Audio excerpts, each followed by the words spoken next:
Une lumière douce filtrait à travers le feuillage. La jungle s'ouvrait devant lui comme un souvenir oublié. Les arbres, hauts et souples, semblaient s'incliner sur son passage. L'air était tiède, chargé d'arômes sucrés et de chants qu'il semblait seul à pouvoir entendre. Il marchait, pieds nus sur un sol mousseux, sans savoir pourquoi, mais avec la certitude étrange d'avoir déjà marché ici. Puis elle apparut. Elle ne parlait pas. Elle n'avait pas besoin. Seuls ses yeux brillaient, ambre pâle, profond, irréel. Il ne pouvait s'en détacher. Il voulut s'approcher, mais la lumière changea et tout bascula. Liam se redressa, haletant, trempé de sueur. La couche de sa cabine vibrait encore du sursaut. Il passa une main sur son visage. Ce rêve, toujours le même. Toujours cette jungle. Toujours cette femme. Et toujours cette sensation qu'il ne rêvait pas vraiment. Il n'avait pourtant jamais mis les pieds sur Virelia. Né sur un dôme lunaire, exo-archéologue de formation, il travaillait à bord de la station 7 Carty, en orbite autour d'une lune morte. Il passait ses jours à analyser des échantillons de roches spatiales, mais la nuit, la jungle revenait. Une jungle qu'il n'avait jamais vue. Une planète qu'il ne connaissait que de nom, et pourtant qu'il reconnaissait comme sienne. Virelia. Monde nouveau. Un seul continent de végétation luxuriante, encerclé par des océans sans fin. Mais surtout, un trésor, le Litérium. Né du corps des dieux que les humains font naître par leur foi. Depuis que la médecine avait vaincu le corps, la seule chose qui tuait encore, c'était l'usure du cerveau. La sénescence mentale. Le Litérium avait tout changé. Plus de faim, plus de vieillesse. Tant qu'on pouvait payer. Mais Liam ne rêvait pas de richesse, ni de gloire scientifique. Il rêvait d'une terre qu'il semblait déjà connaître. Et parfois, juste avant de se réveiller, il avait la sensation troublante que ce n'était pas lui qui rêvait d'elle, mais la planète qui rêvait de lui. La cafétéria était vide, baignée de néon pâle. Liam, seul à sa table, mangeait lentement une ration tiède de protéines synthétiques, les yeux rivés à l'écran suspendu au mur. Sur Vestrin News, une voix chaude annonçait l'événement. La société Mitogenet a confirmé la réussite d'une incubation divine. Après 6 ans de gestation numérique, leur IA de culte en ligne, Clarity, avait généré une ferveur suffisante pour donner naissance à une divinité. Un géant de lumière venait d'émerger de la jungle de Virelia, dans un nœud d'appel situé au sud de la faille d'Oboro. Le présentateur souriait. « Grâce à votre foi, Ontario est né. Merci à nos croyants premium. Vos crédits Litérium seront versés dans les prochaines 24 heures. Gloire à vous. » À l'écran, une forme colossale s'élevait lentement au-dessus d'une canopée vibrante. Le dieu avait des traits grecs, comme inspirés des vieux mythes. Une beauté synthétique, plus calculée qu'authentique. Il y a 70 ans, les premiers humains avaient découvert Virelia par hasard. Les jungles y cachaient d'immenses statues, Zeus, Vishnu, Odin, sculptés dans la pierre comme des cicatrices d'un monde qui n'avait pourtant jamais connu l'humanité. Puis, un jour, un dieu se leva. Vivant. Né d'un culte spontané formé sur Terre. Une coïncidence, disait-on alors. Une aberration. Jusqu'à ce qu'il meure. Et que son corps se change en Litérium brut, capable de maintenir un esprit humain lucide pendant des siècles. Depuis, la foi était devenue une industrie. Liam observait en silence. Au moment précis où la tête du dieu s'éleva hors de la brume, ses yeux s'écarquillèrent. Un cri, ou peut-être une vibration. Quelque chose, dans la lumière, grinça. Une souffrance immense, sourde, comme si la naissance elle-même était un arrachement. Personne d'autre ne sembla le remarquer. Mais Liam, lui, sentit la douleur. Et cette douleur, il en était certain, venait de la planète Virelia elle-même. Quelque chose en lui le savait. Sans preuve. Sans raison. Depuis aussi loin qu'il se souvienne, il s'était toujours senti lié à cette planète, comme si elle l'appelait. La silhouette gisait, titanesque, au cœur de la jungle. Un colosse couché, pétrifié, dont les traits immenses portaient encore la détresse de son dernier souffle. Autour de lui, la végétation avait jauni, comme calcinée par la violence de son effondrement. Il n'était qu'un mythe, une légende née sur Terre. Un messie numérique, enfant d'un culte viral et d'une IA prophétique. Pendant des années, des millions d'humains avaient prié son nom, rêvé sa venue, projeté leur foi sur lui. Et, d'une manière que nul ne comprenait encore, cette accumulation de croyances avait suffi à l'arracher au néant. Il s'était incarné ici, sur Virelia, au sein d'un nœud d'appel, une zone encore inexpliquée où les émotions humaines semblaient trouver une résonance physique. Cela faisait 70 ans que le phénomène avait été observé pour la première fois. Depuis, les scientifiques tentaient en vain de l'expliquer. Aucune équation ne parvenait à modéliser le lien entre l'imaginaire collectif et cette matière nouvelle. Mais le fait était là, quand suffisamment d'êtres humains croyaient profondément à quelque chose sur la Terre, alors cela prenait forme ici, sur Virelia. Pas une métaphore, pas une vision. Une réalité tangible, immense et mortelle. Car ces dieux ne vivaient pas longtemps. Trop instables, trop liés aux passions humaines. Et à leur mort, leur chair se transformait en litérium, une matière précieuse que seule Virelia produisait. Autour du cadavre, les machines s'affairaient déjà, extrayant le minerai brut. Le litérium, raffiné, permettait de ralentir le vieillissement cérébral. Grâce à lui, l'humanité ne mourait plus de l'intérieur. Dans les entrailles de la station, alors que les moteurs grondaient et que les écrans faisaient défiler des chiffres sans fin, Liam observait les images d'une jungle déchirée par les foreuses, d'une créature immense effondrée dans un sanctuaire d'émeraude. Liam observait les images en silence, assis seul à sa table. Il connaissait déjà la fin de la vidéo. La jungle ravagée. Le commentaire corporate.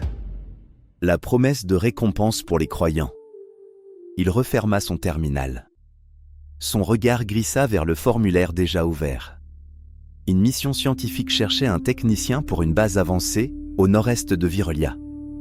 Région instable. Difficile d'accès. Peu de candidats. Il soupira.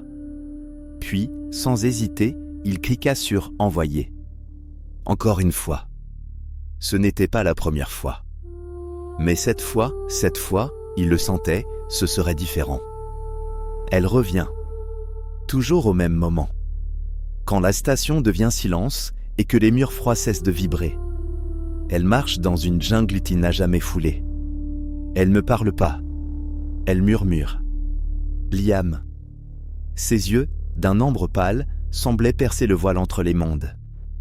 Liam se réveille, le souffle court.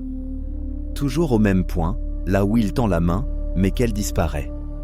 Il allume l'écran principal. Il passe les chaînes d'information jusqu'à ce qu'un flux l'arrête. Une Unval en direct. Majestueuse. Une méduse aérienne géante dérivant lentement dans les brumes supérieures de Virelia. Chaque pulsation diffuse une lumière douce, presque triste. Les scientifiques pensent qu'elle migre au gré des courants magnétiques. Liam fixe l'écran longtemps. Ce n'est pas la créature qui le trouble. C'est ce qu'il ressent. Une même impression que dans ses rêves. Une présence douce et immense. Une peine ancienne. Il pense aux Serans, les natifs de Virelia. Personne ne sait vraiment d'où ils viennent. Ils apparaissent parfois dans les recoins oubliés de la jungle, silencieux et insaisissables. Étranges, graciles, presque trop beaux pour être réels, comme les elfes de certains contes oubliés. Ils n'ont jamais parlé. Et lorsqu'ils croisent les équipes humaines, ce n'est jamais pacifique. Le lendemain, ils croisent son reflet dans une baie vitrée. Et la voient. Une fraction de seconde. Ses yeux. Elle est là, mais ailleurs. Le reflet disparaît. Il n'en parle à personne. Cette nuit-là, elle revient dans la jungle. Elle ne parle pas. Mais il comprend. Elle ne parle pas, pourtant, pour la première fois, il l'entend lui dire « Ce que tu cherches est en train de s'éteindre ». Il se réveille en sursaut. Mais la pièce est étrange, floue. La lumière du hublot vibre doucement. Et là, au bord du vide, il la voit à nouveau. Ou plutôt, il jurait la voir. Une Unval, lente et majestueuse, glisse dans l'ombre d'un rêve éveillé. Et Liam, incapable de dire si ses yeux sont ouverts ou fermés, murmure « Je vais te trouver ». Le sas se referma lentement derrière lui, et le vrombissement sourd des moteurs prit le relais. Liam attacha ses sangles, les gestes précis d'un homme qui avait attendu ce moment toute sa vie. Autour de lui, les autres techniciens parlaient à voix basse. Il n'écoutait pas. Il fixait l'écran intégré au siège devant lui. Virolia. La planète tournait lentement sur elle-même, captée en temps réel par les caméras de la navette. 2 tiers d'océan, un continent unique, recouvert d'un manteau végétal impénétrable. De là-haut, elle semblait paisible, presque endormie. Pourtant, quelque chose en elle vibrait, comme une attente ancienne. Les briefings parlaient d'un monde sous contrôle, exploité de manière responsable, sans colonisation humaine. Les Serans ?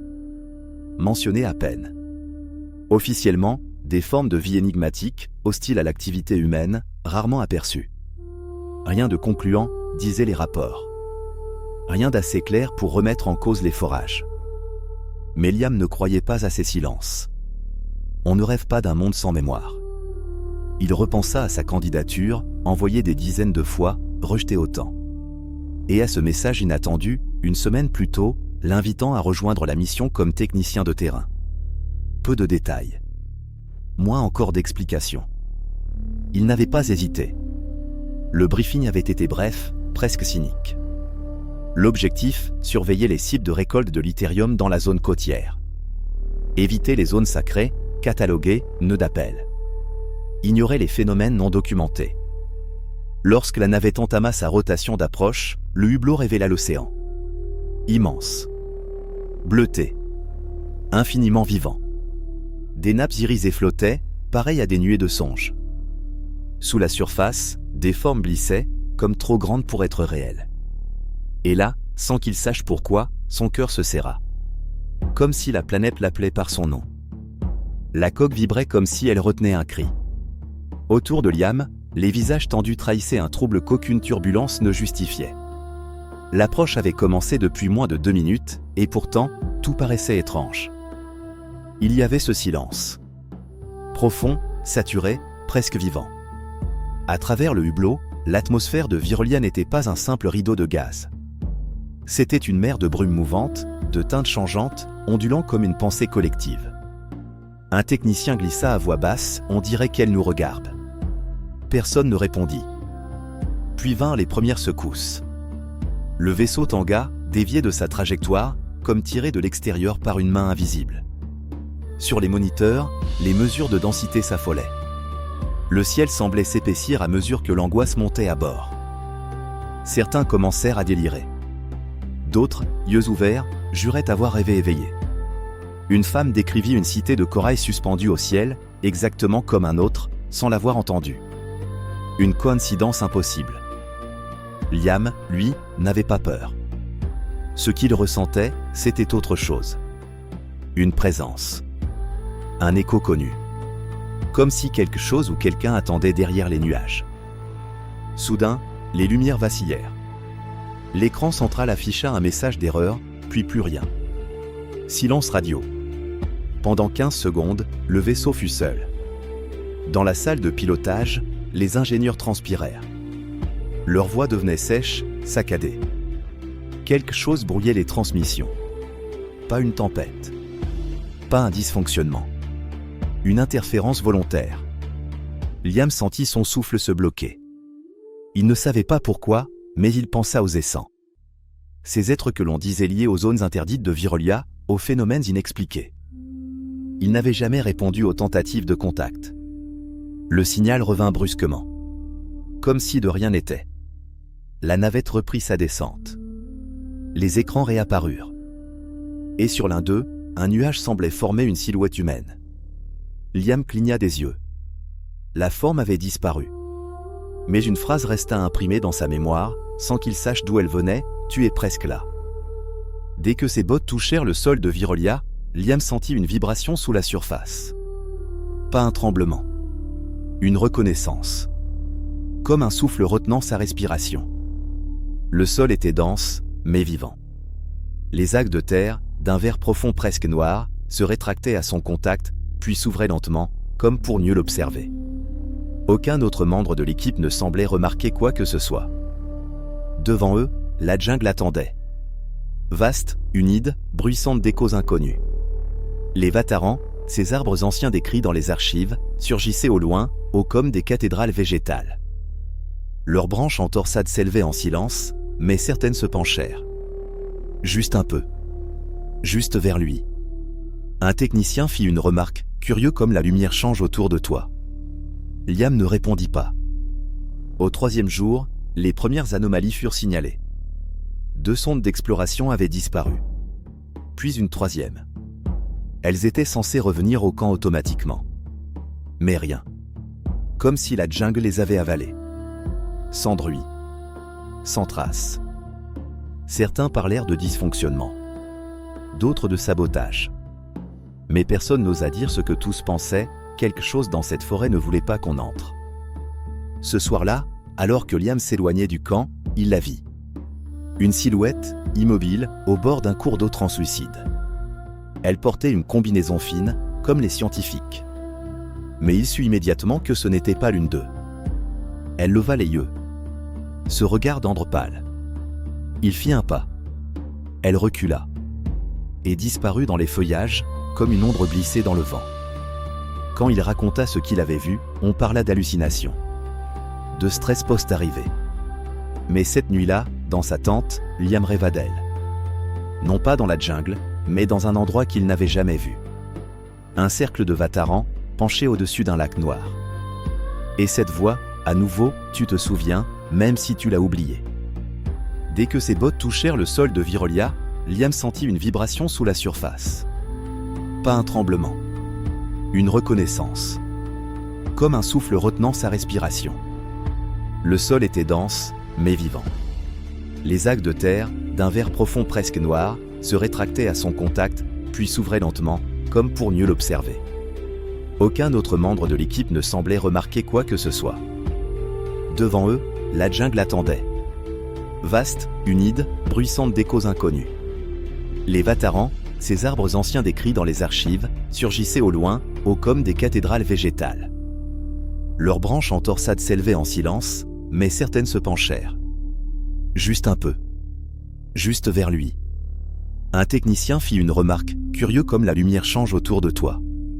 Liam ne répondit pas. Au troisième jour, les premières anomalies furent signalées. 2 sondes d'exploration avaient disparu. Puis une troisième. Elles étaient censées revenir au camp automatiquement. Mais rien. Comme si la jungle les avait avalées. Sans bruit. Sans trace. Certains parlèrent de dysfonctionnement. D'autres de sabotage. Mais personne n'osa dire ce que tous pensaient, quelque chose dans cette forêt ne voulait pas qu'on entre. Ce soir-là, alors que Liam s'éloignait du camp, il la vit. Une silhouette, immobile, au bord d'un cours d'eau translucide. Elle portait une combinaison fine, comme les scientifiques. Mais il sut immédiatement que ce n'était pas l'une d'eux. Elle leva les yeux. Ce regard d'andre pâle. Il fit un pas. Elle recula. Et disparut dans les feuillages, comme une ombre glissée dans le vent. Quand il raconta ce qu'il avait vu, on parla d'hallucination. De stress post-arrivée. Mais cette nuit-là, dans sa tente, Liam rêva d'elle. Non pas dans la jungle, mais dans un endroit qu'il n'avait jamais vu. Un cercle de Vatarans, penché au-dessus d'un lac noir. Et cette voix, à nouveau, tu te souviens, même si tu l'as oublié.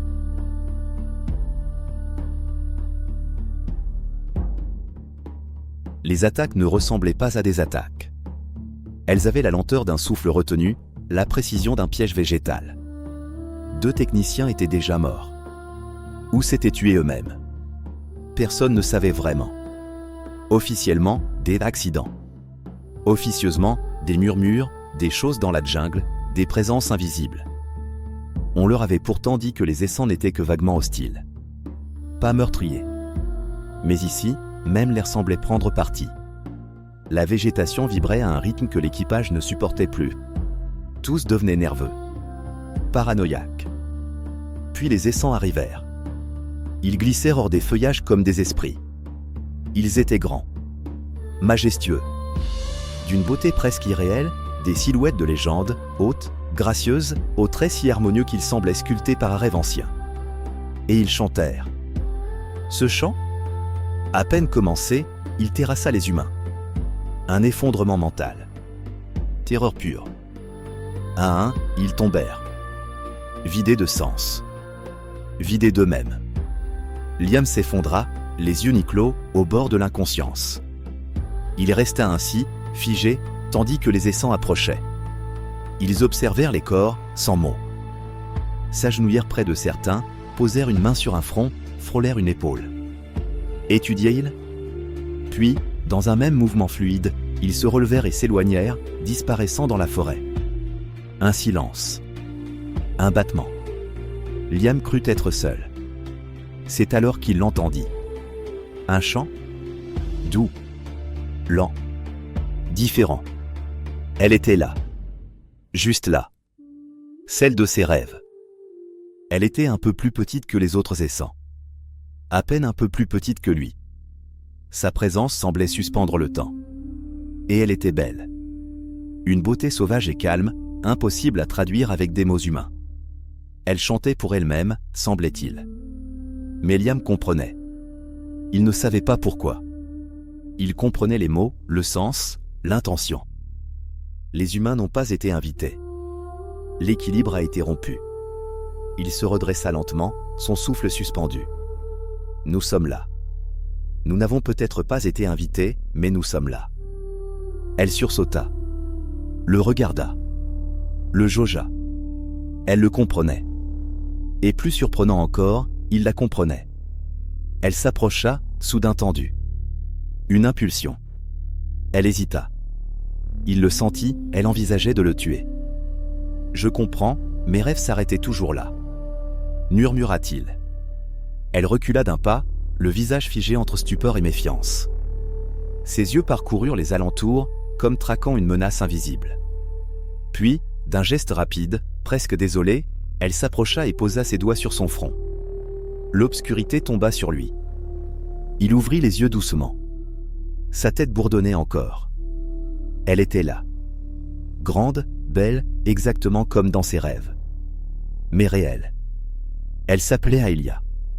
Liam ne comprenait pas comment il pouvait saisir ces mots. Elle le lui demanda. Il ne sut que répondre. Alors il inversa la question. « Nous vous observons depuis longtemps, répondit-elle. Nous avons appris en vous écoutant. » Sa voix n'était pas vraiment une voix. Elle chantait, et la forêt chantait avec elle. Chaque mot faisait vibrer les feuilles. Les fleurs s'ouvraient lentement, comme à l'écoute. Liam avait l'impression d'être encore dans son rêve. Un silence s'installa. Puis il demanda « Qu'est-ce qui va m'arriver maintenant ?» Elle ne répondit pas tout de suite. « Tes rêves, qu'est-ce que tu voulais dire ?» Alors il lui parla des visions, des nuits étranges, de cette femme qu'il avait l'impression de reconnaître. Elle l'écouta, puis l'emmena jusqu'à une clairière. Au centre, une stèle de pierre. Son prénom était gravé dessus. « C'est moi qui l'ai inscrit. » Ils se regardèrent longuement. Rien ne semblait avoir de sens. « Tu dois repartir, dit-elle enfin. » Il pensa au camp. « Tu veux dire, maintenant ?»« Non. Vous tous. Les humains. Depuis que vous volez l'âme de Verilia, l'équilibre est rompu. Les chants deviennent confus. Certains de nos enfants naissent faibles. D'autres, porteurs de rage. » Liam voulut protester, poser des questions, rester. Il demanda « Et toi ? Tu ne veux pas comprendre ?» Elle détourna les yeux. Ce que la forêt a laissé pousser, elle saura aussi l'arracher. Une formule qu'il ne comprenait pas. Il s'éloigna, troublé. Sans trop comprendre comment, il retrouva le chemin du camp, comme d'idée. Une ligne de mousse pâle serpentait sous ses pas. Il ne l'avait jamais vue avant. Derrière lui, Aelia le regardait encore, immobile parmi les arbres.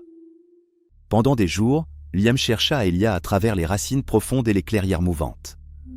Il sentait sa présence sans jamais l'apercevoir. Parfois, des ombres passaient derrière les feuillages, et la jungle vibrait comme une peau traversée d'un frisson. Il n'était jamais seul. Puis un soir, alors que le ciel virélien s'éteignait lentement, elle apparut. Elle ne dit rien d'abord. Puis, presque à voix basse, elle murmura « Je me souviens de toi ». Liam la fixa, pris de vertige. Mais ce qu'elle dit ensuite l'ébranla davantage. « Dans mes souvenirs, tu étais un S. » Il ne comprenait pas. Ou pas encore. Mais à partir de ce jour-là, ils commencèrent à se revoir. Sans se le dire, sans le décider. La jungle leur ouvrait ses chemins. Aelia guidait Liam à travers des lieux anciens, des arches vivantes, des clairières qui résonnaient de chants oubliés, des arbres translucides où coulaient des souvenirs, de fines veines lumineuses parcouraient leur écorce. Et si l'on posait la main contre le tronc, des images, des voix, des fragments de mémoire murmuraient à travers la sève. Elle lui parlait peu, mais ses gestes, sa voix, ses silences lui racontaient Virolia mieux que n'importe quel discours. Liam, de son côté, tentait de lui expliquer la Terre. Les villes, les océans, les livres, les rêves. Il voulait lui montrer ce qui faisait battre le cœur humain. Mais à chaque mot, elle hochait doucement la tête, comme si elle savait déjà. « Tu connais tout cela ?» demanda-t-il un jour, troublé. « Ce n'est pas que je connais, » répondit-elle. « C'est que je me souviens. » Il ne comprenait pas mais n'osa pas insister. À mesure qu'il se rapprochait, la forêt changeait. Elle devenait plus claire, plus douce. Les sons résonnaient différemment. Même le vent semblait les accompagner. Quelque chose naissait entre eux, et ni l'un ni l'autre ne savait si c'était un commencement ou un retour. Dans la salle d'observation, la lumière bleutée des écrans jetait des reflets fantomatiques sur les visages tendus. Sur l'un des moniteurs, Liam avançait seul dans la jungle de Virolia, ses pas cannes tranchant avec la tension diffuse qui régnait dans le centre de contrôle. Depuis 12 jours, il explorait les abords du camp sans présenter le moindre signe d'instabilité. Là où les autres techniciens parlaient seuls, tremblaient ou s'effondraient mentalement, lui semblait paisible. Trop paisible. Le docteur Reed, silhouette osseuse et impassible, faisait défiler les constantes biométriques, rien d'anormal. Rythme cardiaque mesuré. Activité cérébrale cohérente. Pas la moindre trace des symptômes hallucinatoires habituels. Autour de lui, des techniciens en blouse, des opérateurs en uniforme. Officiellement, l'équipe scientifique étudiait l'environnement de Virolia. En vérité, le site était un bastion militaire masqué, bardé de capteurs et de radars. Le Litérium valait toutes les surveillances. Un flux vidéo attira soudain l'attention. Dans une clairière voilée de brume, Liam s'était figé. Devant lui, surgissant du silence, s'avançaient les Sylvarins. Grands comme des chevaux, leurs silhouettes semblaient sculptées dans la lumière même de la forêt. Leur pelage, ou plutôt leur plumage, scintillait de reflets d'opale, d'or et de nuit. On disait qu'ils traçaient un chemin toujours neuf, comme s'ils fuyaient leurs propres pas, et lorsqu'ils s'immobilisaient, tout semblait s'arrêter autour d'eux. Le plus grand approcha Liam. Ses plumes vibrèrent, une onde bleue s'en échappa comme un souffle lent. L'animal inclina la tête. Liam ne bougea pas. Mais dans la salle de contrôle, Reed s'immobilisa lui aussi. Reouin, souffla-t-il. L'image fut relancée. Les scientifiques fixaient la scène, tendue. Une aisse apparut brièvement à l'arrière-plan. Aelia. Elle observait, elle aussi. Et elle ne comprenait pas. Les Sylvarins n'avaient jamais fait ça à un humain. Des essents, dissimulés dans les feuillages, avaient vu. Et dans leurs yeux, une forme de trouble, de révérence. L'image se figea. Quelqu'un murmura, les essents ne l'attaquent pas. Le militaire dans l'ombre serra les poings. Qu'il soit un risque ou une chance, ça reste une anomalie. Et une anomalie, ça se surveille. Personne ne répondit. Dans le silence, les écrans continuaient d'observer. La jungle s'ouvrait devant eux comme une pensée intime. Aelia guidait Liam entre les racines noueuses et les feuillages vibrants, vers un lieu seul connu des essents.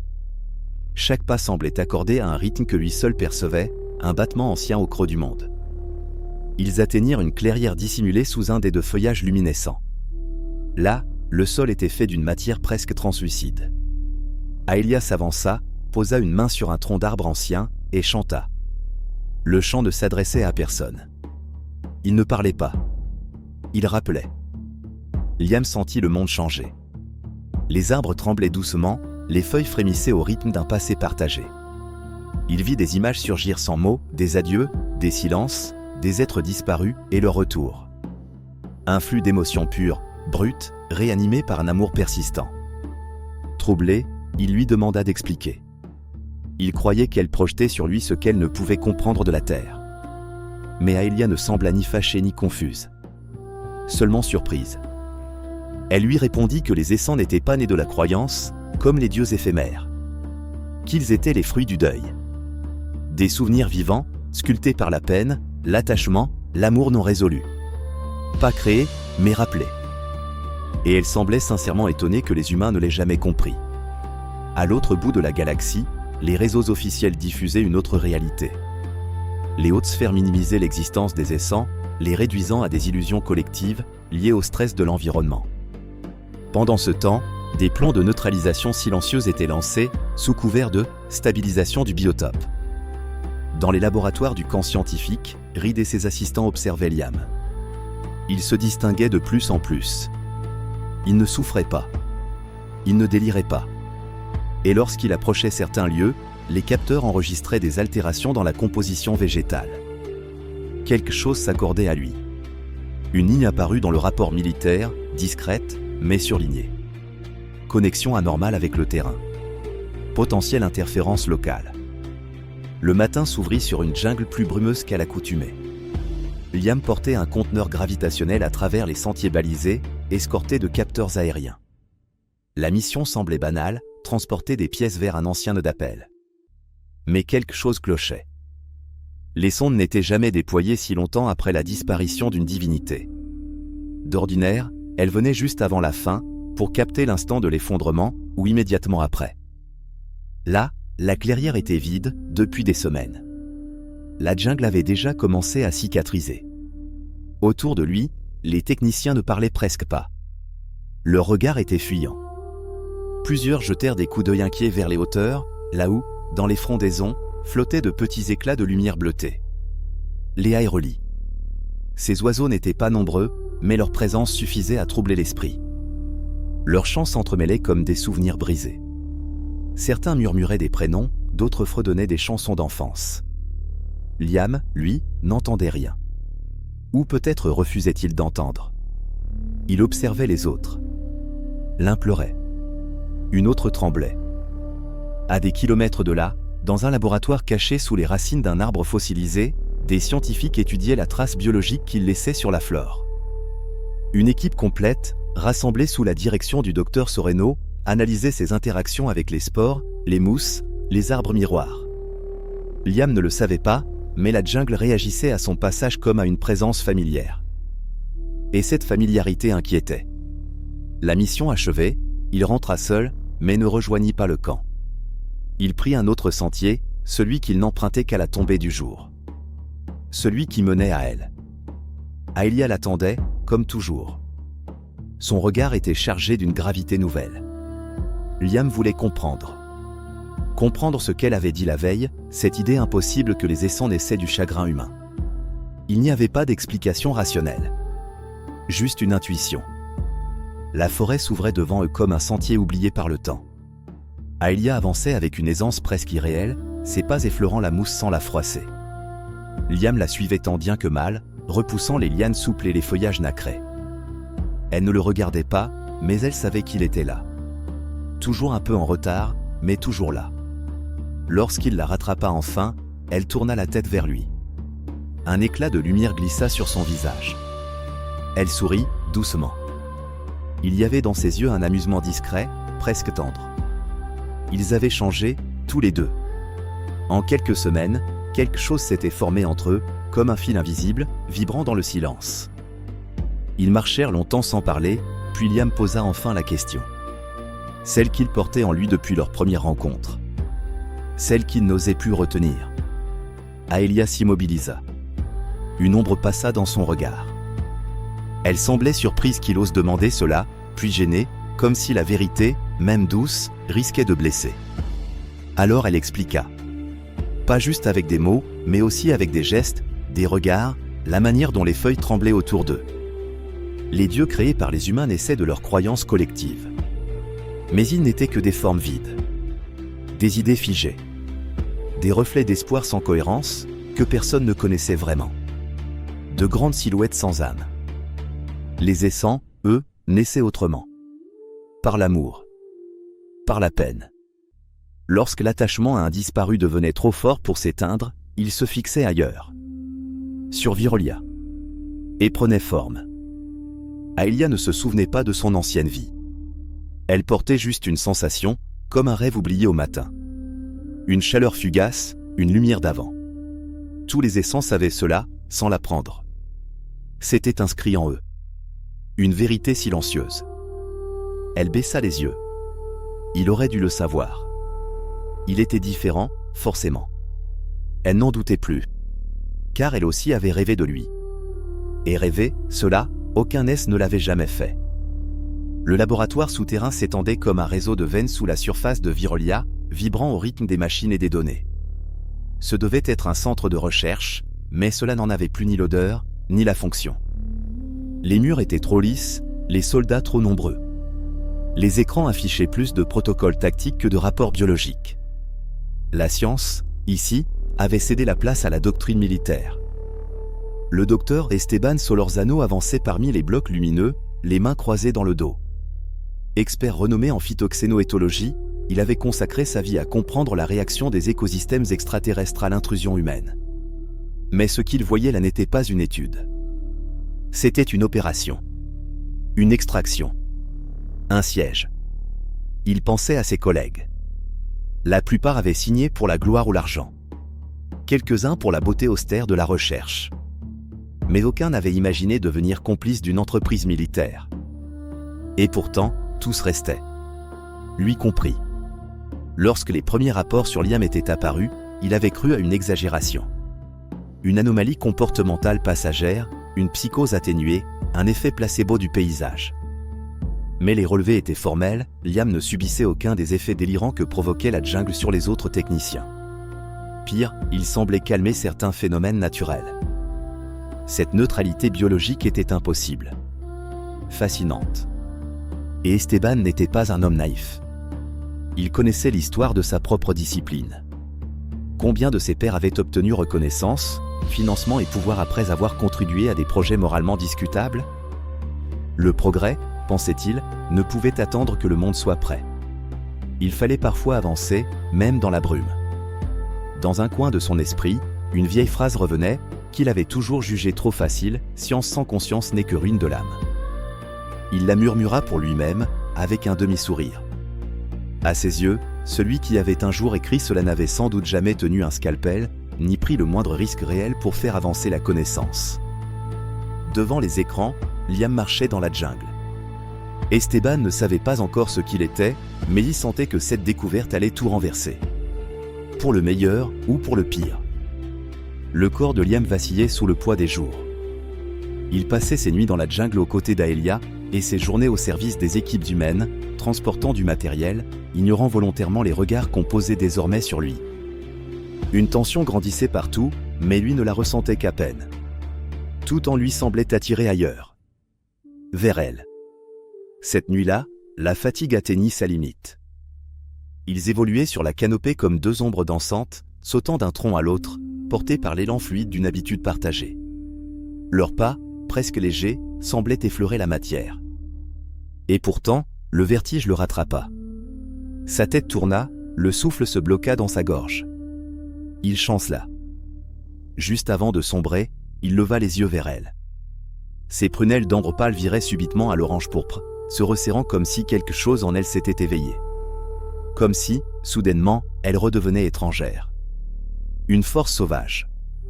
Une chasseresse. Aelia sentit l'alerte sans même se retourner. L'air avait changé. Liam n'était plus là. Son corps chutait déjà à travers les feuillages. Elle bondit, rattrapa sa trajectoire dans un élan presque instinctif, le saisit juste avant qu'il ne franchisse la dernière barrière de feuilles. Même un S n'aurait pas survécu à une telle chute. Quand elle le vit évanoui dans ses bras, une étrange sensation la traversa. Ce n'était ni la peur, ni la douleur. C'était autre chose. Elle avait perçu, dans le regard de Liam juste avant qu'il ne sombre, une crainte, brève, instinctive, dirigée contre elle. Et c'était cette peur-là qui l'avait blessée. Comme une faille invisible ouverte entre deux êtres qui n'auraient jamais dû se rencontrer. Liam reprit conscience plus tard. Il vit Aelia assise à quelques mètres, le fixant, inquiète. Lorsqu'il tenta de se redresser, elle hésita à l'approcher, puis resta figée. Il se rappela le regard qu'elle avait eu juste avant sa chute. Une férocité nue, presque effrayante. Ils restèrent ensemble sans mots, dans une proximité chargée d'émotions inconnues. Lorsqu'il s'endormit, Aelia ne bougea pas. Elle ne dormait jamais. Elle veillait, les yeux ouverts sur un mystère vivant. Et dans le silence, elle le vit rêver, paisible, et se demanda ce que cela faisait de voir d'autres visages, ailleurs, même en dormant. Peut-être, pensa-t-elle, que dans ce monde secret où elle ne pouvait jamais entrer, il y avait une place pour elle. À défaut de rêver, elle aurait voulu exister dans les siens. Le général Dorian Petrescu approchait de Virolia, auréolé de sa réputation sombre et implacable. Il était l'homme que la Terre envoyait lorsque les colonies résistaient, lorsque les planètes se montraient rétives à la domination humaine. Derrière lui s'étiraient des campagnes entières, pacifiées, dont certaines n'étaient plus que des territoires vitrifiés, vidés de toute vie. Ses pairs parlaient de stabilisation, mais les murmures désignaient ces actes par leur vrai nom, xénocide. Installé à bord de son vaisseau, il entretenait déjà une communication constante avec le docteur Esteban Solorzano. Ensemble, ils passaient en revue les données concernant Liam, cette anomalie humaine. Petrescu voyait en lui bien plus qu'un survivant, il entrevoyait la possibilité d'une arme vivante, capable de neutraliser la jungle indomptée et les essents qui l'habitaient. Pour lui, Virolia n'était pas un mystère à comprendre, mais un monde à plier. Pendant ce temps, Liam ouvrit les yeux, surpris de découvrir qu'il n'était pas au sol mais installé dans l'entrelacement de deux branches colossales, à une 50aine de mètres de hauteur. C'était la première fois qu'il s'endormait loin de la base, et ce constat le troubla autant qu'il l'émerveilla. À ses côtés, Aelia l'observait, un sourire nouveau éclairant son visage. Durant la nuit, elle l'avait vu rêver, fascinée par ce phénomène inconnu chez les essents, son corps immobile, ses yeux pourtant agités sous ses paupières closes. Liam se sentit étrangement bien. Sa fatigue s'était effacée, remplacée par une clarté nouvelle. Mais son bonheur se troubla lorsqu'il réalisa que le soleil avait déjà entamé sa descente, il était en retard, terriblement en retard. La panique monta, il pensa aux ennuis qu'il aurait au camp. Aelia, déconcertée, ne comprenait pas ce mot, qu'elle avait déjà entendu sans jamais en saisir le sens. Pour elle, le temps n'était pas une contrainte.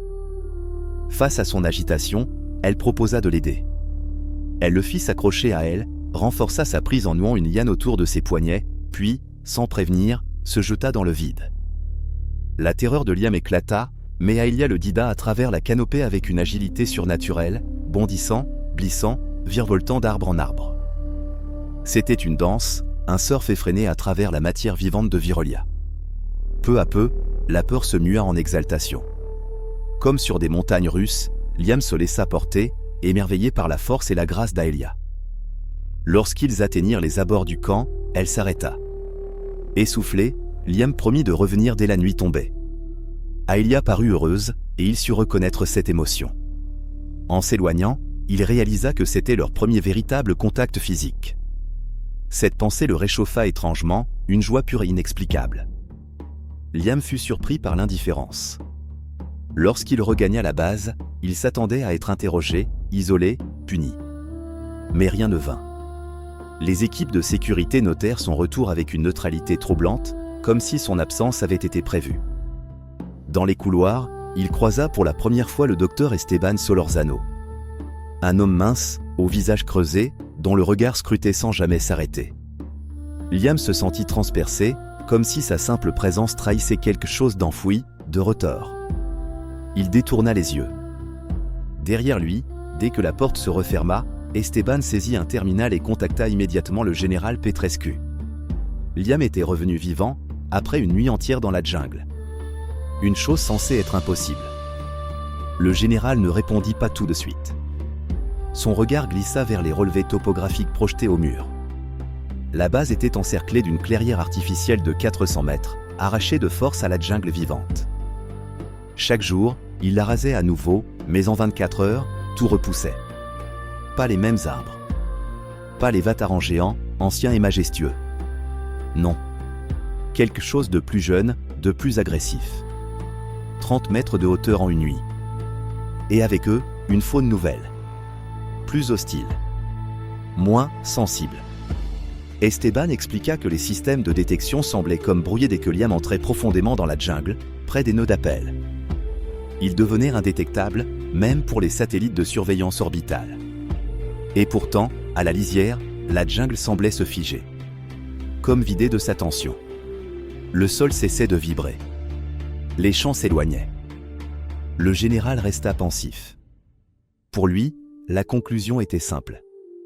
Il fallait comprendre ce que Liam déclenchait et le reproduire. À défaut d'exploiter Virelia de force, il soumettrait la planète à l'usure, kilomètre par kilomètre. Esteban hocha la tête, sans répondre. Il savait où tout cela menait. Mais il savait aussi que certaines découvertes naissent dans le silence. Et que Liam, peut-être, était le seul à pouvoir faire définitivement taire la jungle. Le général Petrescu arriva sur Virelia avec des protocoles implacables.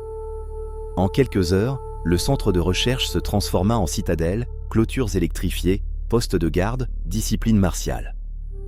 Ce qui avait été un lieu d'étude n'était plus qu'un avant-poste de guerre, dressé face à la planète entière.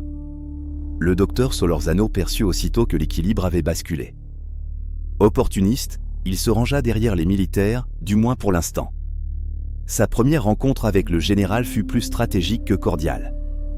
Ils étaient l'un et l'autre des prédateurs, mais de nature différente, Esteban, fuyant et manipulateur, Petrescu, brutal, belliqueux, direct. Ni l'un ni l'autre n'avait la moindre bienveillance, seulement des méthodes divergentes. À la fin de leur entretien, le général exigea de savoir où se trouvait Liam, sa future arme. Esteban répondit qu'il était avec une native, une femelle à laquelle il semblait s'attacher. Liam, lui, était auprès d'Aelia. Depuis qu'elle l'avait porté à travers la jungle, il cherchait sans cesse sa proximité, comme pour retrouver l'empreinte de ce premier contact. Aelia s'en réjouissait et se laissait envahir par ce lien nouveau. Chaque nuit, il avait pris l'habitude de dormir à ses côtés. Elle l'observait dans son sommeil, attentive à ses rêves, et chaque matin, avide, lui demandait ce qu'il avait vu, avec qui il avait marché dans ses songes. Leur première querelle naquit de ce rituel, lorsqu'elle refusa de croire qu'il ne se souvenait pas toujours. Mais, à force de patience et d'explication, elle finit par comprendre. En échange, elle lui révéla des fragments du monde des essents.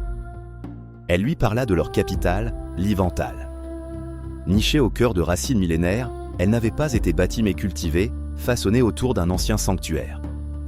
Les habitations étaient des fleurs géantes, des troncs évidés, des fruits ouverts comme des alcôves. Les murs vibraient doucement, changeant avec les saisons émotionnelles de la cité. L'énergie circulait par des lianes conductrices guidant les flux de l'ithérium, et des plantes bioluminescentes s'illuminaient au rythme du vent. Les essents y vivaient en petites communautés, parlant peu, préférant le chant mémoire, fait de murmures et d'émotions. Au centre s'élevait Iloa, l'arbre esprit, dont les branches abritaient des visages oubliés. À mesure qu'Aelia lui confiait ses secrets, leurs échanges prenaient une teinte plus intime. Dans leur silence se tissait une proximité nouvelle, encore timide, mais déjà enivrante. Liam franchit les grilles du camp à l'aube, encore imprégné de la nuit passée avec Aelia. Dans ses rêves, elle avait volé avec lui au-dessus de la canopée, leur corps tournoyant comme deux astres qui s'approchent sans jamais se heurter. Alors que Liam racontait, elle riait, émerveillée de se découvrir dans le rêve d'un autre. Pour la première fois, elle lui avait demandé de le raconter encore et encore, fascinée par les contours mouvants d'un monde auquel elle n'avait jamais eu accès. Mais au retour, la réalité frappa plus fort que prévu. Le camp avait changé. Des drones supplémentaires tournoyaient en silence dans les airs, et les postes de surveillance semblaient doublés. L'ambiance n'était plus celle d'un centre scientifique. Quelque chose avait basculé. Le docteur Solorzano l'attendait. Il lui parla longuement, évoquant les dangers de la jungle, le besoin de sécurité, l'intérêt supérieur de la mission. Il proposa un compromis, un tracker biométrique, contre la liberté de sortir la nuit. Liam refusa. C'est alors que le général apparut, massif et silencieux, comme un coup près. Il n'y eut ni menace, ni avertissement. Seulement un coup sec, brutal, dans le creux du ventre. Le souffle de Liam fut arraché, ses jambes se dérobèrent. Avant qu'il ne comprenne, un genou l'écrasa au sol. Le choc à la mâchoire fut net, noir, total. Dans l'ombre des tentes, le général s'adressa froidement à Esteban. Pour lui, les phénomènes entourant Liam n'étaient pas un don, mais une faille à exploiter. Loin d'un miracle conscient, il y voyait une réponse instinctive, biologique, qu'il suffisait de forcer. Il connaissait la mécanique humaine. Et pour déclencher des réactions inconscientes chez les humains, le général savait exactement comment procéder, peur, douleur et privation. Cette méthode avait toujours porté ses fruits. Elle fonctionnerait ici aussi. Pendant ce temps, la jungle, à la lisière du camp, s'était tue. Comme si elle retenait son souffle. Liam ne savait plus où il était. Ni depuis combien de temps il souffrait. Les coups, la privation, la peur constante, tout se mêlait dans une brume lourde et sans fin. Son corps n'était plus qu'un réceptacle de douleur. Il pensait parfois à Elia, mais même ce nom devenait flou. Le reste du temps, il ne pensait plus à rien. Le général Petrescu, lui, observait avec satisfaction. Liam était brisé. Malléable. Utile. Le docteur Solorzano, quant à lui, avait commencé ses tests. Il n'était pas ému par les souffrances de Liam, il méprisait simplement la brutalité de Petrescu. Trop primitive. Risquée. Il n'était pas là pour torturer un homme, mais pour dompter une planète. Et Liam était la clé. Les résultats étaient spectaculaires. Les jeunes lianes carnivores, connus pour se jeter sur toute forme de chaleur humaine, se flétrissaient à son contact.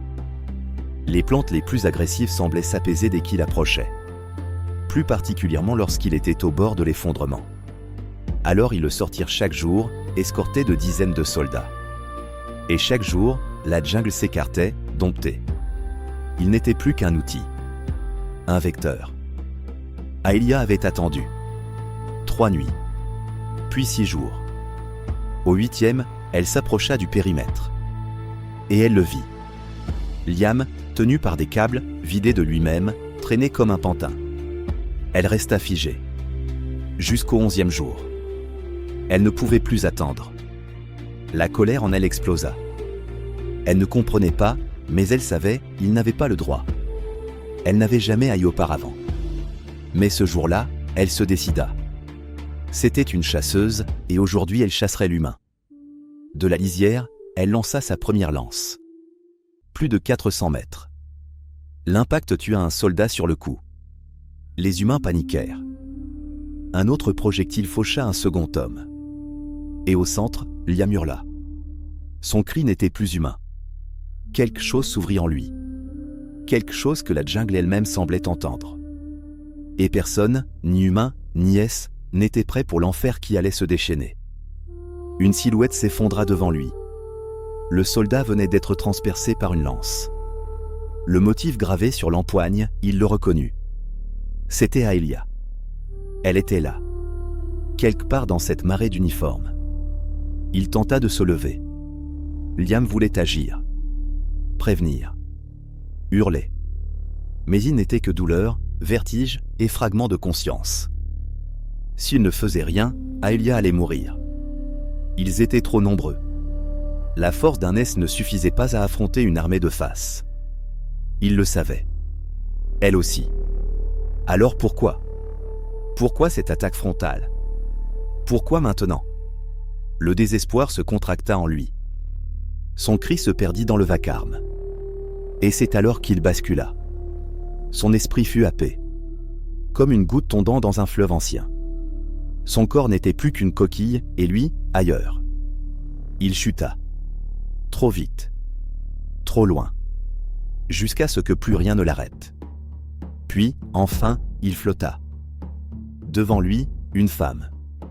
Il savait son nom avant même de l'entendre, Awaf O'Sullivan. Sa mère. Il était orphelin, elle lui était inconnue, et pourtant familière. Elle n'était plus vivante, mais là, debout, jeune, à peine débarquée sur Virolia. Sélectionnée par une IA religieuse, envoyée ici pour prolonger de quelques instants la vie d'un dieu agonisant. Il vit ensuite à Angu. Le dieu des rêves. Immense, glorieux, puis mourant. Et un secret, enfoui au cœur de l'agonie divine, sa mère ne le vénérait plus. Elle l'aimait. Non pas comme un mythe, mais comme un être. Cet amour avait suffi à ébranler la règle. À forcer Virolia à y répondre. À faire naître un enfant. Un fils. Liam. Il revint à lui dans un sursaut. Quelque chose avait changé. Virolia le connaissait. Et il la connaissait enfin.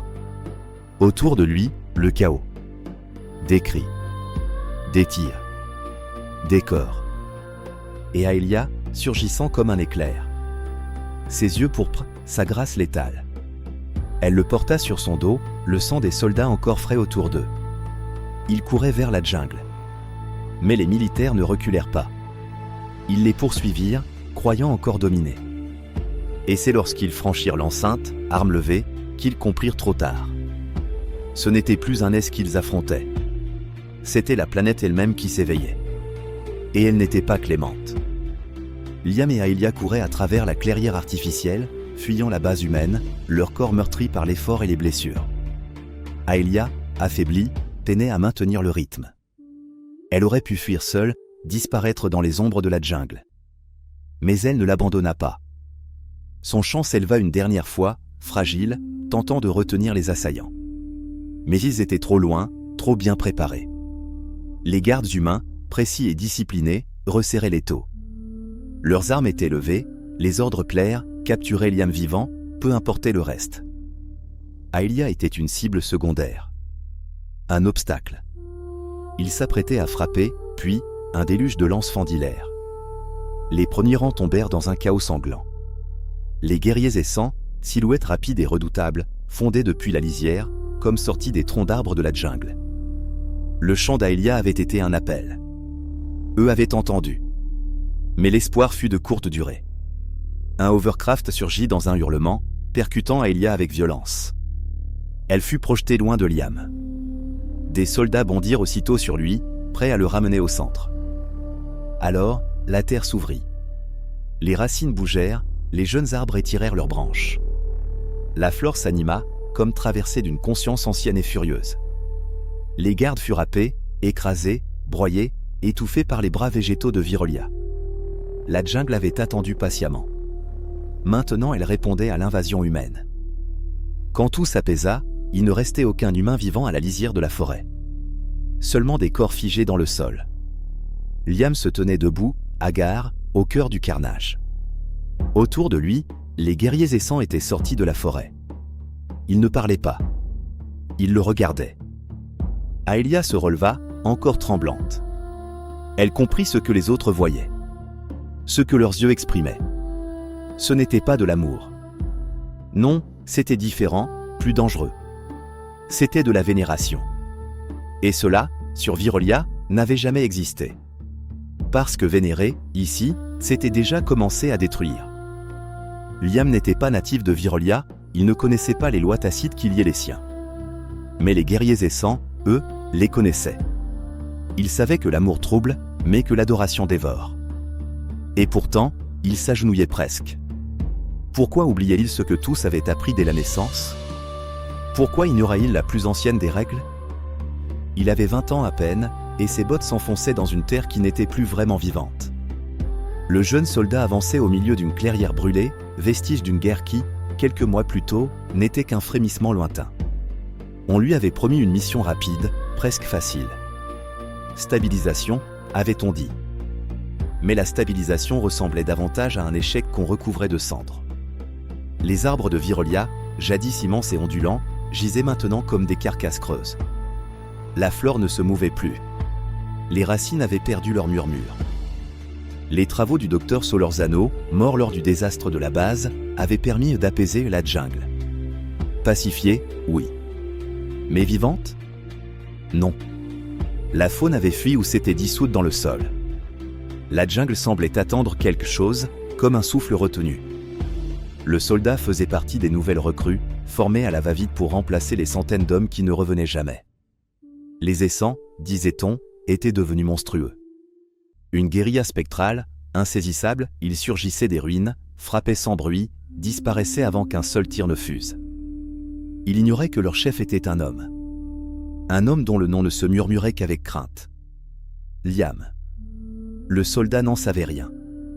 Il ignorait tout du massacre qui avait englouti la base scientifique un peu moins d'un an plus tôt. Le général Petrescu et Solorzano avaient péri là-bas, déchirés par une force que les rapports officiels n'expliquaient pas. Depuis, la guerre n'avait plus de contours, elle se déployait partout, sans ordre, sans logique. On lui avait simplement dit « tirez sur tout ce qui n'est pas humain ». Alors quand il vit la silhouette pâle dans la brume, grande, élancée, il sentit son cœur se contracter. Un S. La haine des siens lui avait appris à en avoir peur. Mais ce qui surgit ensuite n'était pas une haine réciproque. C'était une ombre vive, un mouvement silencieux, une douleur qui entra dans sa poitrine avant même qu'il puisse crier. Il tomba. Et dans son dernier souffle, il aperçut une forme immobile, au-delà de l'esguerrier. Un homme, debout, calme. Un homme dont les yeux portaient une tristesse trop ancienne pour son âge. Liam. Il ne disait rien. Il n'avait pas besoin.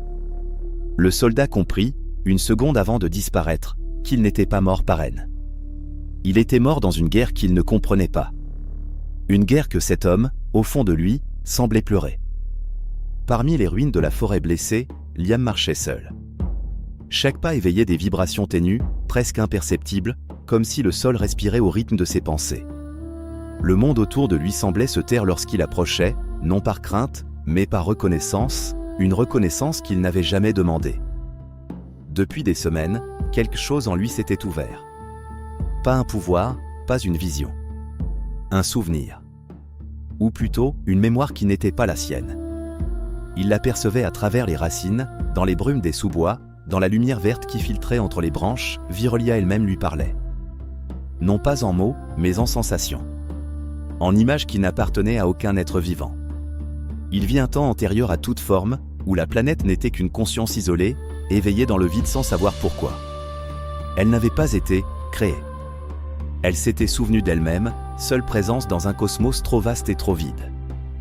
Quand cette première conscience réalisa son isolement, elle tenta de façonner quelque chose pour combler le silence. Mais tout ce qu'elle générait n'était que des reflets d'elle-même, symétriques, parfaits, stériles. Aucune surprise. Aucune altérité. Aucun amour. Alors, dans un geste de désespoir créatif, elle projeta une part d'elle au loin. Une bulle d'espace et de temps.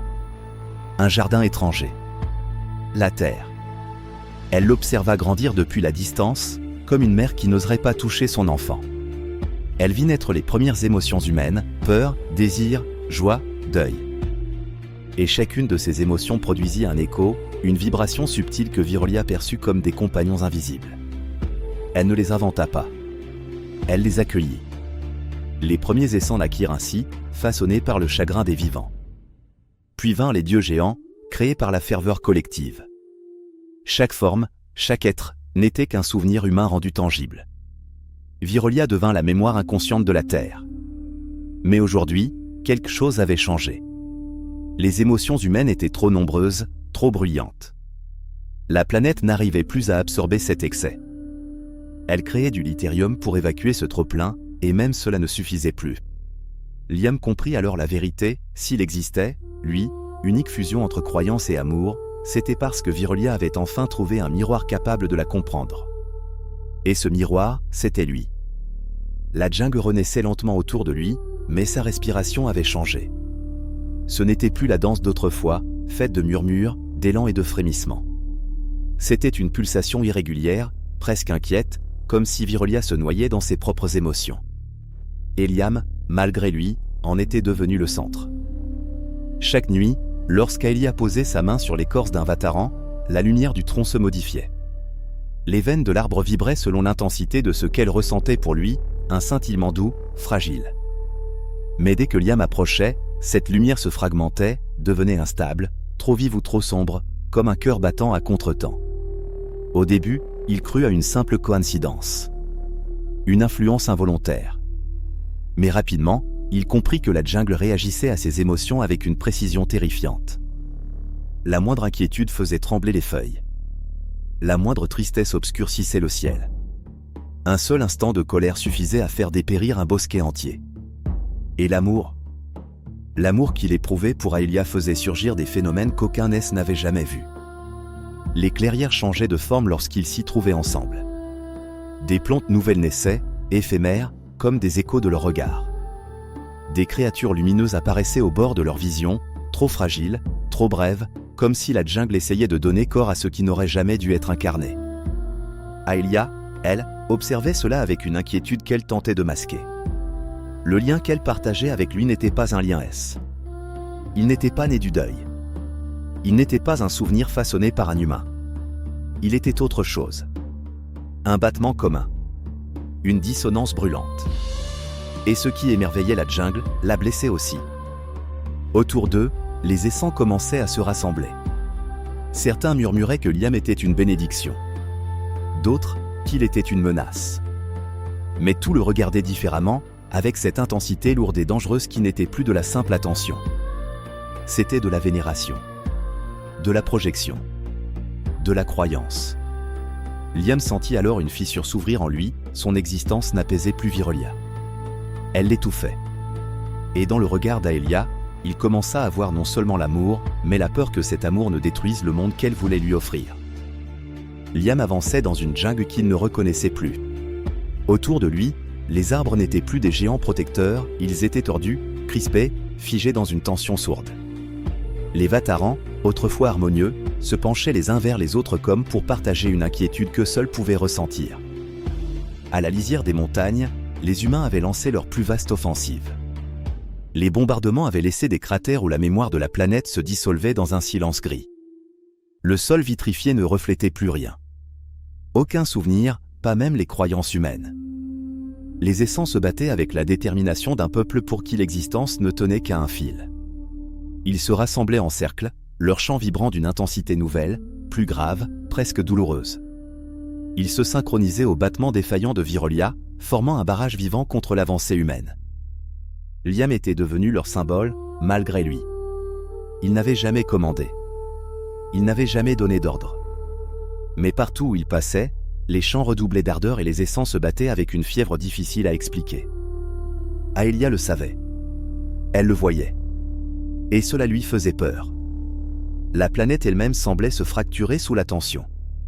Des ruines anciennes jaillissaient du sol, comme si le passé cherchait désespérément à respirer. Des silhouettes d'anciens dieux, faits de brume et de cendres, traversaient les clairières, incapables de se stabiliser. Les souvenirs de Virelia devenaient instables, se mêlant à la peur humaine jusqu'à déformer tout ce qu'ils touchaient. Puis, un soir où le ciel prenait la couleur d'un deuil silencieux, quelque chose se manifesta. Une présence immémoriale. Une conscience si vaste que la jungle entière sembla se figer. Le premier souvenir. Il ne parlait pas.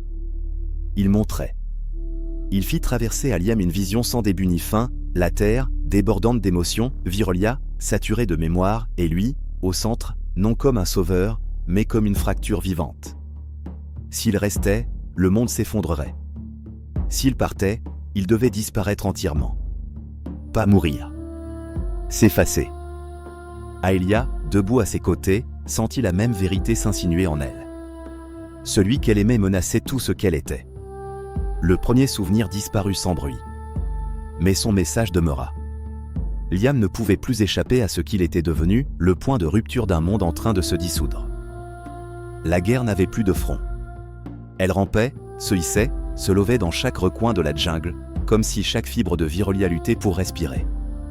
Les humains avançaient avec une méthodique brutalité, armés de dispositifs capables de neutraliser la flore, de vitrifier le sol, d'étouffer les champs essents avant même qu'ils n'éclatent. Ils savaient désormais comment blesser la planète. Mais les essents frappaient avec la fureur d'un souvenir refusant de mourir. Leur corps, tel un faisceau de lumière et de matière vivante, surgissaient entre deux racines, disparaissaient derrière un tronc, reliaient leurs forces comme les pulsations d'un seul cœur. Ils ne reculaient jamais, chaque perte n'était pas une mort, mais un écho de douleur qui nourrissait leur détermination. Liam avançait parmi eux, et partout où il posait le pied, la guerre changeait de forme. Là où il doutait, la jungle tremblait. Là où il craignait, l'air vibrait d'un frisson instable. Et lorsqu'une ombre de colère traversait son esprit, des éclats de plantes mutées jaillissaient, agressives, incontrôlées. Les essents lui jetaient des regards qu'il ne supportait plus. Des regards de ferveur, d'attente, de révérence. C'était cela qui l'effrayait davantage que les armes humaines. Aelia le voyait se fissurer, nuit après nuit. Son lien avec Virelia s'intensifiait, mais ce lien n'était plus une communion, c'était une tension, comme si chaque battement de son cœur tirait un peu plus fort sur les racines du monde. Quand ils se tenaient trop près l'un de l'autre, le sol frémissait. Les feuilles vibraient comme des cordes sur le point de rompre. Le moindre frôlement entre eux déchaînait des réactions que ni l'un ni l'autre ne comprenaient. Alors qu'ils approchaient du flanc occidental, théâtre du dernier assaut humain, la planète tressaillit sous leurs pas. Des silhouettes difformes, nées de la peur des soldats, prenaient vie quelques instants avant de se dissoudre. Liam était l'origine malgré lui. Une source incontrôlable. Une brèche vivante. Alors, au milieu du carnage, la vérité s'imposait à Aelia. Ce n'était plus seulement l'humanité qui vénérait. Les Essants, ses frères, ses sœurs, ses semblables, commençaient à glisser vers quelque chose qu'ils n'avaient jamais connu, la dévotion. Un monde construit sur la mémoire ne pouvait survivre à la croyance. Virelia étouffait. Et c'était l'homme qu'elle aimait qui resserrait l'étreinte. Aelia comprit enfin, si rien ne changeait, il ne resterait bientôt plus que les échines brisées d'un monde trop lourd de souvenirs. La nuit tomba sur Virelia avec un silence qu'elle n'avait jamais connu. Pas un souffle de vent. Pas une pulsation dans les racines. Même les clairières à mémoire demeuraient figées, comme si l'ensemble de la planète retenait sa respiration. Liam avançait aux côtés d'Aelia vers Iloa, l'arbre mémoire, cœur vivant de Virelia. Autrefois, ses branches vibraient de visages anciens, de murmures indistincts, d'échos de vie transformés en essence. Ce soir-là, il ne montrait rien. Ni lumière, ni souvenir, ni souffle. Comme si la planète elle-même s'était retirée pour laisser place à ce qui devait venir. Au fil des pas, Liam sentait le monde peser contre sa peau, comme une marée inversée qui cherchait à le retenir. Chaque racine semblait pulser à son approche. Chaque feuille frémissait comme un avertissement. Iloa n'était pas un sanctuaire, c'était un seuil. Le premier souvenir les attendait, immobile, silhouette vaste faite de brume et d'ombres anciennes. Aelia sentit sa présence avant même de la voir. Un poids sur le cœur, un vertige dans la mémoire. Le début et la fin d'un monde réunis. Le message qu'il portait n'avait pas besoin de mots, Liam était devenu trop vaste pour vivre. Trop proche de Virelia. Trop aimé. Trop craint. Trop imaginé. Chaque croyance à son sujet se formait en matière. Chaque peur engendrait une créature. Chaque nuance de son amour pour Aelia altérait la jungle. Le seul être né d'un amour véritable entre un dieu et une humaine portait en lui une puissance que la planète ne pouvait absorber. L'équilibre était rompu. Aelia comprit avant lui ce que cela signifiait. Elle sentit le monde s'ouvrir sous ses pieds, comme si Virelia lui murmurait sa supplique. Pas la mort. Pas l'exil. L'oubli. Le rituel n'était pas un effacement mais une offrande. Liam devait devenir un souvenir dissous, une présence douce qui nourrit la planète au lieu de la fracturer. Sa mémoire, une fois absorbée, stabiliserait l'ensemble. Sans lui, les essents cesseraient de le vénérer. Sans image mentale, plus de créatures nées de la peur, plus de dieux-machines, plus d'échos destructeurs. Le premier souvenir se retira. Le choix appartenait aux vivants. Aelia posa la main sur Iloa. Liam comprit. Ce ne serait pas qu'un sacrifice. Ce serait aussi un oubli. Le cœur de Virelia s'ouvrit comme une blessure lumineuse lorsque Liam franchit le dernier cercle de racines. Aelia le suivait de près, mais chaque pas semblait lui coûter plus qu'à lui, comme si la planète elle-même tentait de la retenir. Elle comprenait pourquoi, elle seule, parmi tous les êtres vivants, pouvait encore l'aimer sans le détruire. Et cet amour, pourtant, ne pourrait survivre à ce qu'il s'apprêtait à accomplir. Iloa, l'arbre-esprit, vibrait faiblement. Ses branches immenses semblaient presque s'effondrer sous le poids d'un millier de mémoires. Les visages gravés dans son écorce palpitaient, s'effaçaient, revenaient, comme si ce cœur ancien luttait pour conserver une forme stable. Il attendait. Non un dieu. Non un ess. Non un humain. Mais quelqu'un qui était tout cela à la fois. Liam posa la main sur l'écorce. Aelia sentit la jungle entière retenir un sanglot. Il ne se transforma pas. Il ne disparut pas. Rien d'aussi simple. Le rituel commença comme un glissement, une déchirure silencieuse. La mémoire de Liam, cette trame fragile faite de peur d'enfant, d'instants volés, de nuit auprès d'Aelia sous la canopée, commença à se dissoudre dans la matière vivante de l'arbre.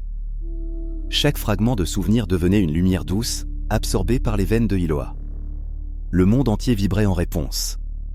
Les clairières se stabilisaient. Les zones folles de la jungle reprenaient leur forme.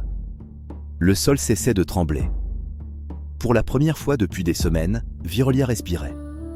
Aelia, à genoux, le regardait s'effacer. Pas son corps, sa présence. Ce qui faisait de lui Liam. Même son visage semblait perdre ses contours, comme un rêve qu'on oublie au réveil. Dans un souffle, elle comprit qu'elle serait la seule à se souvenir. Que son amour survivrait à la disparition de son nom et de son image. parce qu'il n'était pas né d'un deuil, mais d'un désir trop humain et trop vrai pour se laisser dissoudre. Quand le rituel s'acheva, Liam n'était plus là. Pas mort. Pas vivant. Il était devenu une racine parmi les racines, une vibration douce dans la trame, un silence apaisé au cœur du monde. Les chants des essences cessèrent. Les dieux artificiels s'effacèrent. Le litérium devint inerte, dissipé comme de la poussière ancienne. Aelia se releva seule dans la clairière. Et Virolia, pour la première fois depuis longtemps, se tut complètement. La disparition de Liam ne fut pas un événement. Ce fut un souffle. Un frémissement presque imperceptible, comme l'instant où une larme ne tombe pas encore, suspendue à la paupière du monde. Dans les heures qui suivirent, quelque chose changea dans Virolia. Un apaisement étrange s'étendit d'abord dans les racines, puis dans les canopées, puis jusque dans les profondeurs des océans bioluminescents. La planète, saturée depuis des mois par les émotions humaines et les distorsions nées autour de Liam, trouva enfin l'équilibre qu'elle cherchait. Les essents furent les premiers à sentir la transition. Ils s'arrêtèrent en plein champ, non par peur, mais par reconnaissance. Quelque chose s'était retiré, quelque chose qui les oppressait sans qu'ils ne l'aient jamais compris. Et pourtant, ils ignoraient ce qui avait disparu. Un oubli propre, complet, parfait. Ils savaient seulement qu'un toit immense venait de quitter leurs épaules. Les humains, eux, furent confrontés à une réalité brutale, leurs armes cessaient de fonctionner. Le sol refusait de se vitrifier. Le litérium, jadis leur trésor le plus précieux, n'émettait plus la moindre lueur. Comme un instrument privé de sa musique. La nature de Virolia, affaiblie mais non vaincue, se replia sur elle-même. Les forêts repoussèrent en silence, fermant les chemins défrichés. Les racines formèrent des barrières mouvantes que les soldats ne purent franchir. Le monde entier devint une enclave inaccessible, un territoire qu'aucune volonté humaine ne pouvait plus pénétrer. Ce n'était pas un acte de guerre. C'était un refus. Une clôture naturelle. Une peau qui se reforme autour d'une blessure. Les survivants humains se replièrent vers leur vaisseau, sans comprendre pourquoi leur machine perdait sens, pourquoi les chants et sons ne résonnaient plus, pourquoi la jungle ne les attaquait plus mais les ignorait. Ils repartirent en silence. La guerre s'éteignit, faute de combattants. Aelia resta derrière. Elle marcha jusqu'à la clairière où Ilo abattait d'une lumière faible mais paisible.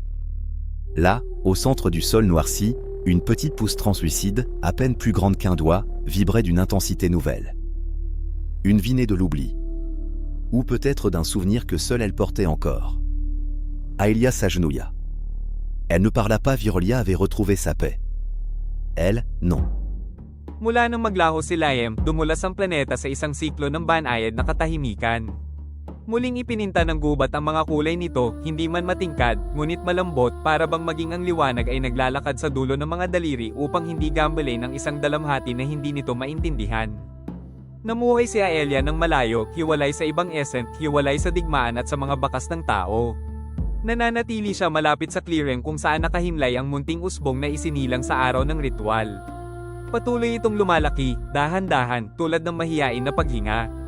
Tumitibok ito tuwing gabi ng banayad na liwanag, kulay amber, halos hindi makita. Bantay ito ni Aelia sa bawat sandali. Hindi siya natutulog, hindi natutulog ang mga essence, ngunit may isang bagay sa kanya na tila walang hanggang pagbabantay. Hindi na siya nangangaso, hindi na siya umaawit kasama ng kanyang mga kapatid. Hindi na niya tinatawid ang canopy gaya ng dati. Nanatili lamang siya roon, nakatitig sa usbong na iyon na parang sa huling sinulid ng panaginip na ayaw niyang pakawalan. Tuwing gabi, kapag pinipintang asol na tinta ng buwan ng Virelia ang gubat, umaawit siya. Hindi para tumawag, hindi para patahanan, hindi para gabayan.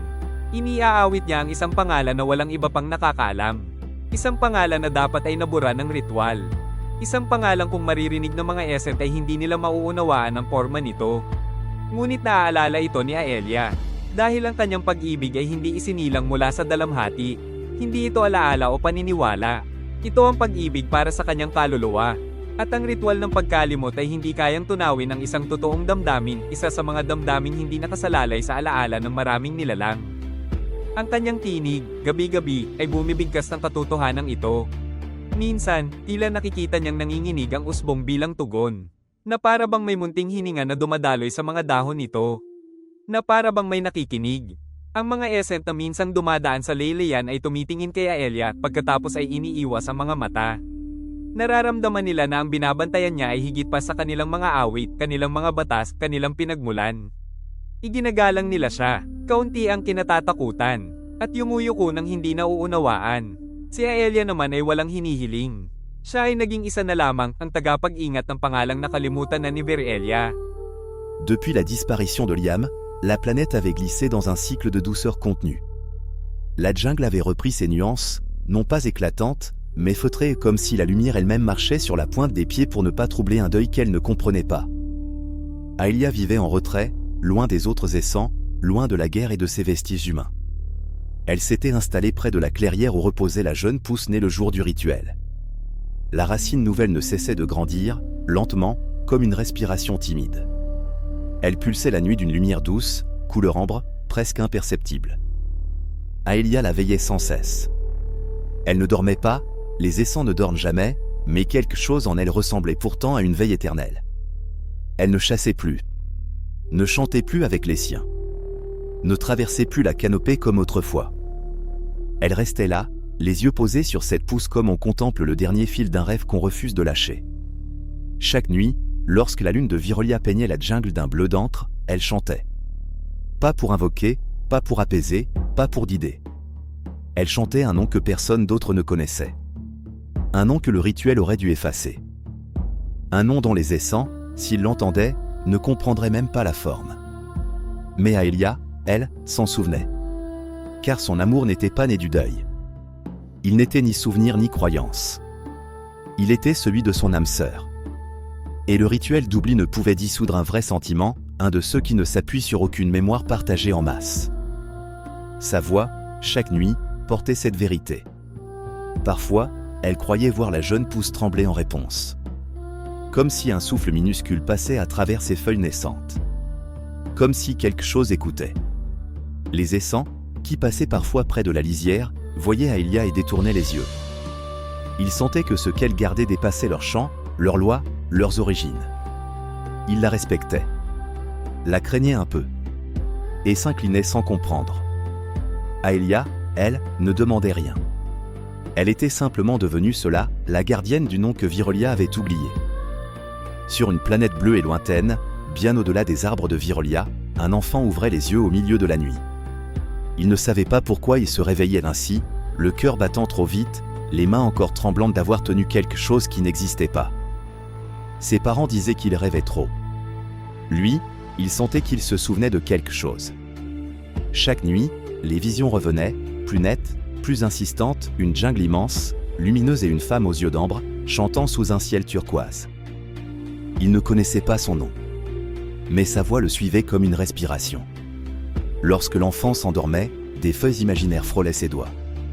Quand il se réveillait, une odeur de mousse humide lui restait dans la gorge, comme un souffle venu d'un monde qui n'appartenait à personne sur Terre. Et puis, une nuit, tout changea. Il rêva de nouveau. Mais cette fois, la femme ne chantait pas. Elle l'attendait. Au même moment, à l'autre bout de la galaxie, Aelia, seule dans la clairière, sentit une pulsation remonter dans les racines. L'arbre qu'elle veillait depuis des dizaines d'années, la jeune pousse née du rituel, frémit comme une poitrine reprenant son souffle. Ses feuilles irisées s'ouvrirent d'un seul coup, projetant une lueur vive qui illumina la jungle autour d'elle. Virelia, silencieuse depuis si longtemps, vibra jusque dans ses profondeurs. Aelia porta la main à son cœur. Elle reconnut ce tremblement. Cette façon qu'avait la lumière de changer de texture, cette chaleur fine sous la peau, ce battement né d'un lien qu'elle croyait perdu pour toujours. Ce n'était pas un souvenir. Ce n'était pas une vision. C'était un retour. Dans le rêve de l'enfant, la femme tendit la main. Il comprit alors, sans mots, qu'elle ne l'appelait pas lui. Elle appelait quelqu'un en lui. Et la planète entière répondit. Aelia se redressa, le visage baigné d'une joie qui lui brûlait presque les yeux. Un sourire naquit, fragile d'abord, puis éclatant comme une lumière retrouvée. Elle ne savait ni quand, ni comment. Mais elle savait. Liam allait revenir. Pas comme un souvenir. Pas comme un dieu. Mais comme une vie à venir. Et Virelia, enfin, se souvendrait.